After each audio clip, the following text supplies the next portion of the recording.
جماعة عاملين ايه؟ يا مساء الفل عليكم يا احلى متابعين في الدنيا. نبدأ كده بالصلاة على النبي، اللهم صل وسلم وبارك على سيدنا محمد. النهارده بقى انا جيت هنا في الأوضة الصغيرة. اخيرا فرشتها وخلصتها اخيرا بعد معاناة كتير قوي. انت سامعين صوتي عامل ازاي؟ طبعا من البرد والمواصلات والطريق والجو وكده. الجو مش مظبط، يعني بالنهار حر وبالليل برد وكده، فايه مش مظبط قد كده يعني. المهم هنا يا حبايب قلبي انا جاي بمسي عليكم، اجمل متابعين مطبخ عائله كوكو. يا رب تكونوا دايما بخير وبالف صحه وسعاده. اخيرا وبعد مشوار معاناة كبير خلصت اوضه الاطفال. هنا طبعا الحيطان دي كانت متوسخه جامد جدا، يعني متبهدله على الاخر. انا غسلت الحيطان دي كلها، وكان فيها عنكبوت وكده.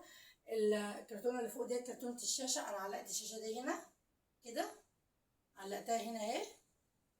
لسه بقى هتتوصل بالسلك الدش. سلك الدش بينزل من فوق من على السطح ليها على طول، والساعه هنا جنبها. وهنا علقت الستاير برضك. اهم حاجه بقى ما تنسوش الاول الاشتراك والتعليق الحلو منكم، واللي دايما بيفرحني وبيشجعني، واللايك الجميل. هنا بقى علقت الستاير، علقت دي كده ودي كده، ان هم يكونوا قصاد بعض لون بعض يعني، واللي في النص زي بعض الاتنين. وهنا يا حبايب قلبي بقى الباب ده برضك مسكته غسلته كله. انا ما رضيتش اجيب يعني ايه التنظيف معاكم، لان انتوا كنتوا يعني هتتصدموا، والله العظيم هتتصدموا. شقه مقفوله بقى لها 4 شهور او 3 شهور، وكانت متبهدله على الاخر. طبعا بقى التراب والجو وكده كان، والعنكبوت وكده. وهنا يا حبايب قلبي البروزين دول برضك عملتهم هنا كده. وهنا بقى فرشت جزء السراير بالفرش ده. وبعد ما فرشت الأوضة وخلصتها أنا قفلتها، قلت ممنوع الدخول. أنا عايزة أكتب عليها ممنوع الدخول للعيد الجاي بصراحة يعني، لأن أنا تعبت فيها جدا. انتوا ما كنتوش تشوفوا البلاط ده عامل ازاي، من طبعا البوهية اللي كانت واقعة عليه. التراب نفسه كان لازق، يعني تيجي تكنسيه بالمقشه كده او تشفطيه بالمكنسه، ما كانش يشفط معاكي او يكنس معاكي يعني. لازم بسلكه او بسبونجه، سلكه مواعين يعني او سبونجة مواعين، والكلور بقى والاريال. وبص دعكت الشقه دي كلها، خلتها فله وخلتها ايه موت فل وعشرة يعني. وهنا فرشت بقى السجاد. انتوا تقولوا لي فرشت السجاد ليه دلوقتي؟ يعني مش وقته خالص ولا ميعاد، احنا في عز الصيف وفي عز الحر. هقول لكم السجاد بيدي منظر للأوضة جميل جدا، وبيخلي الأوضة يعني إيه. أنا بحسها هادية بالسجاد بصراحة يعني. أنا كان ممكن أنزل أجيب اللي هو بديل السجاد وكل حاجة، بس بديل السجاد ده بصراحة يعني في ناس حباه وفي ناس مش حباه. أنا من النوع اللي أنا مش حباه خالص. هتقولوا لي ليه؟ أقول لكم بتلم معايا في الرجلين وأنا ماشية. مثلا لما بتيجي تغسليه ما بينضفش معاكي بسرعه. ومعظم بديل السجاد دايما تلاقيه ابيض، كله ابيض يعني، ابيض في ابيض كده وفي الوان. فانا مش حابه اللي هو الايه الابيض الساده، اللي هو كله ساده كده ابيض يعني. المهم انا قلت ايه افرش السجاد بتاعي احسن حاجه. وطبعا يعني ايه السجاد بيخفف من التراب ويخفف من الحاجات ديت. المهم وهنا بقى حطيت الدولاب ده.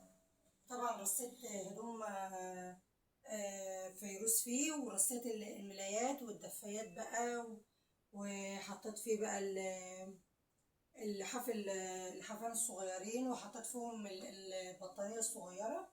يعني كل ما يخص الأوضة الصغيرة أنا حطيته في إيه في الدولاب ده. انتوا طبعا شفتوا معايا اللي هي الأوضة الكبيرة برضك فرشتها، مسكتها برضك فرشتها، فرشت الأرضية وكل حاجة. أنا هنا كنت هفرش المفرش اللي هو بتاع الفرح زي ما أنا فرشته في الأوضة الكبيرة. بس طبعا قلت إيه، بما إن إحنا هننام هنا يعني في الأوضة دي، والشاشة هتبقى معانا وكده. وجبت مروحة برضك عمود لونها أسمر في أحمر، جميلة قوي. عشان تهوي بقى الشباك ده قفلته من بره ومن جوه عشان انا في الدور الرابع، وكمان ايه عشان فيروز وكده، فعشان انا يعني ابقى مقيمه هنا في الاوضه دي. الاوضه الكبيره انا فرشتها كل حاجه وجاهزه يعني ايه للنوم وكل حاجه، بس يعني ايه احنا حابين الاوضه دي الصغيره وكده. المهم هنا قفلت الشباك ده خالص من جوه ومن بره خالص، والشباك التاني برضك قافلاه من جوه، بس مش ايه فاتحه الازاز ان هو ايه يهوى الاوضه يعني. المهم هنا بقى يا حبيب قلبي معايا برضك البيبان دي بتتقفل كده بالاكرة يعني. الباب ده والباب الكبير، اي باب في الشقه بيتقفل بالاكرة، فانا ايه ما اخافش يعني من فيروز ان هي ايه تدخل او كده يعني. هنا بقى يا حبايب قلبي يا ريت تقولوا لي بتتابعوني من انهي بلد، وتصلوا على النبي في الكومنتات وتقولوا لي بقى رايكم في الاوضه الجميله دي. انا استحق مليون لايك، لان انا بصراحه يعني جبت اخري، والله العظيم جبت اخري من كله. المهم لسه الصاله بقى، يعني انا خلصت المطبخ والاوضه الكبيره والاوضه الصغيره، لسه الصاله وعزكم والله الحمام. الحمام والصاله بس، ده اللي ايه هيخلصوا معايا ان شاء الله في اليومين الجايين. ادعوا لي لان انا تعبت كتير قوي قوي قوي، و... و...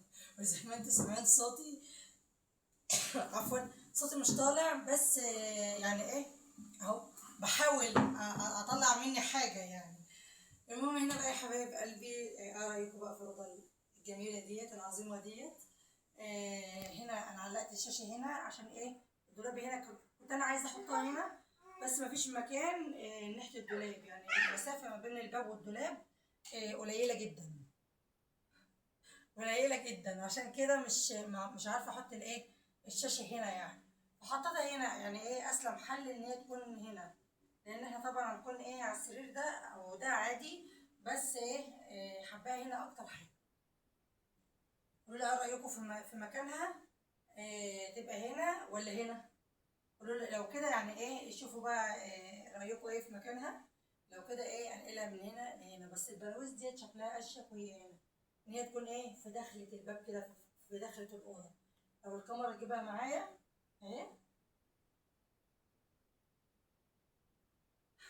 قولوا لي بقى يا حبايب قلبي ايه رايكم في الاوضه، وما تنسوش تدعوا لي كده دعوه حلوه ولكم بالمثل، وتصلوا على النبي في الكومنتات وتقولوا لي ايه رايكم في الشقه كلها عامه، بالمطبخ بالاوضه كله. وتستنوني بقى في فيديوهات جايه ان شاء الله عن الصاله، عن الحمام، وبرضك عايزه اغسل التلاجة، وعايزه شويه يعني دربكه كده في الشقه هعملها برضو لسه. مش قد الصاله والحمام بس، يعني لسه في حاجات شويه حاجات بتتعمل برضك في الشقه. اهم حاجه بقى ما تنسوش اللايك والاشتراك عشان يوصلكم كل جديد يا اجمل متابعين في الدنيا. احلى مسا عليكم، ويا رب كده تفضلوا في هنا وسعاده وخير، واشوفكم في فيديوهات تانية كتير، والسلام عليكم ورحمه الله وبركاته. باي باي.